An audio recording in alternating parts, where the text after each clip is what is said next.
Hello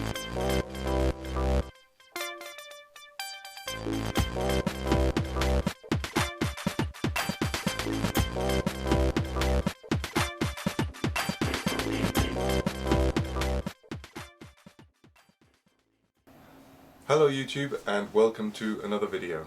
It's time for the monthly stats for October. I've been really looking forward to this month because this is the first full month that my son has been away at university. So I'm quite keen to see how much of a difference it's made in terms of the energy usage within the house. So let's jump straight in and have a look at the figures. Okay, let's start like we always do with the total for the month.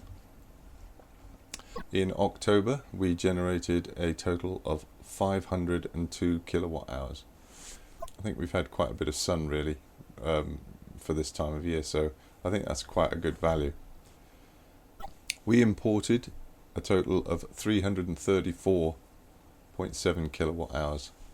Now I'm having to charge the cars up quite often now using the cheap night rate electricity, and I've also this year been heating hot water using that rather than using gas to obviously try and burn less stuff. So I expect that is significantly higher than last year, but let's have a look.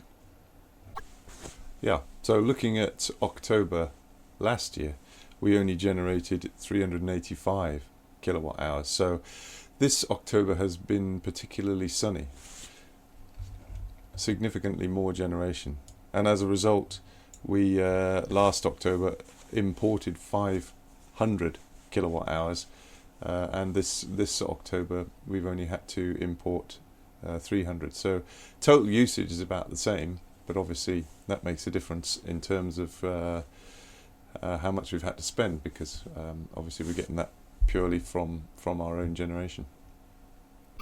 So here's the usual pie chart of where all the generated electricity came from.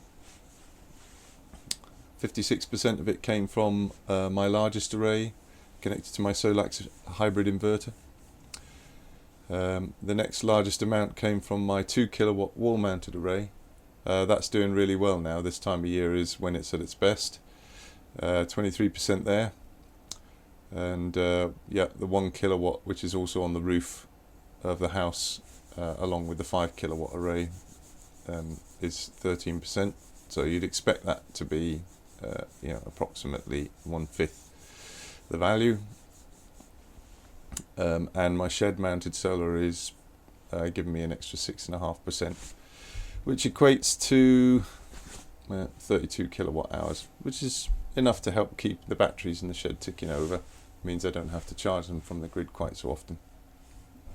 So we managed to use 95% basically of all the power we produced, which is the value that I typically aim for, as about pretty much as high as I can get. So very pleased with that. It means we've wasted almost nothing. We managed to utilize almost everything, which is absolutely fantastic. So in terms of all the electricity that we used last month, you can see that we're pulling 41% of it from the grid now, which is to be expected this time of year, and that's probably going to continue to increase as the nights continue to get shorter.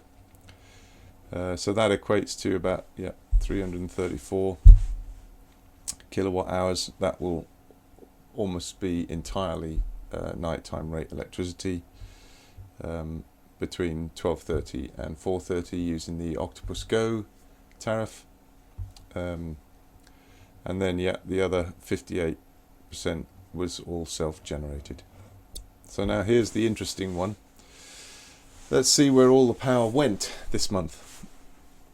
So we can see that PHEV took 8%.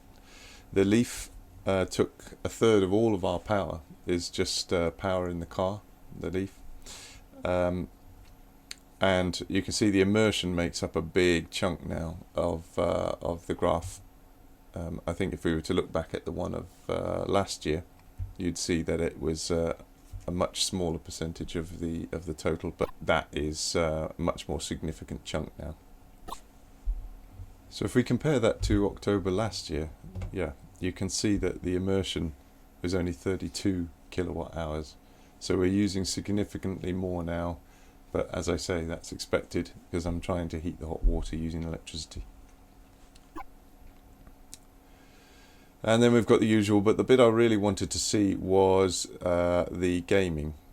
So we can see that the gaming is only 5% or so of total power usage, which equates to about 36 kilowatt hours. Now if we look back at July, we can see that gaming was 75 kilowatt hours. So while my son has now gone away to university, I only have one of my other sons is still at home. The gaming has sort of halved, which is to be expected, I guess. Two of them, both gaming all the time. And then we've got the cooking, which, as I said, is a new one I added last month. So this covers the microwave, the electric steamer, and the air fryer, which we often use in place of using the full oven, because if you just want to do a couple of jacket potatoes, for example, for my wife and myself, then there's no point heating up the entire oven to do that. They'll both fit in the small air fryer, and it uses a lot less electricity, so it's more efficient.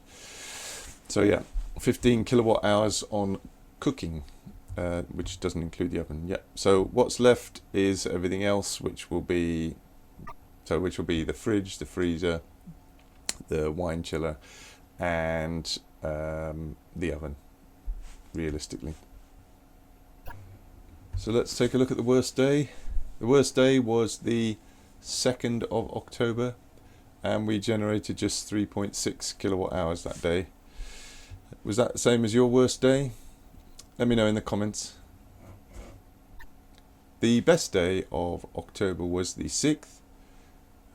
On that day we generated just over 37 kilowatt hours, and looks like it was a pretty sunny day, just a few clouds popping in here and there, which causing all these drops in the graph. But yeah, we're peaking out at over 8 kilowatts, which is pretty much maximum output, which is fantastic.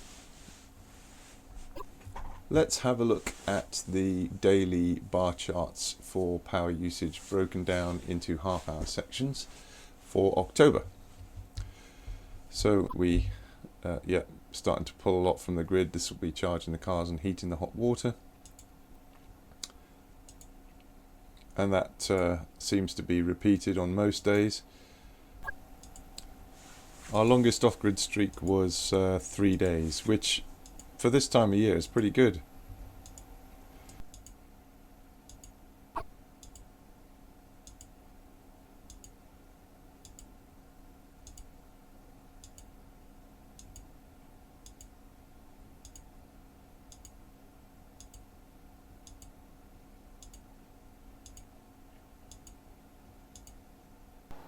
Okay, well, that's it for October. Some pretty interesting results there. It seems as though, despite the fact that I'm now heating hot water this October compared with last October, my usage is basically the same, and I put that down to the fact that one of my sons is away, and so the difference in power that he was using is now going on heating the hot water instead. But the other interesting fact was that despite our usage being the same this October compared to last October, the import-export ratio is actually completely flipped over. So this October we imported only 300 and generated about 500, whereas last October it was the other way around. So this October has definitely been a boon for sunny days, which is fantastic. So yeah, please do like, comment, share and subscribe to my channel. If you're interested in joining Octopus to go onto the Go or the Agile tariff, then please do use my referral link, and we'll both get £50 credit on our account, which will help me and help you. So that's a good thing. And yeah, that's it for now. I'll see you on the next video. Cheers.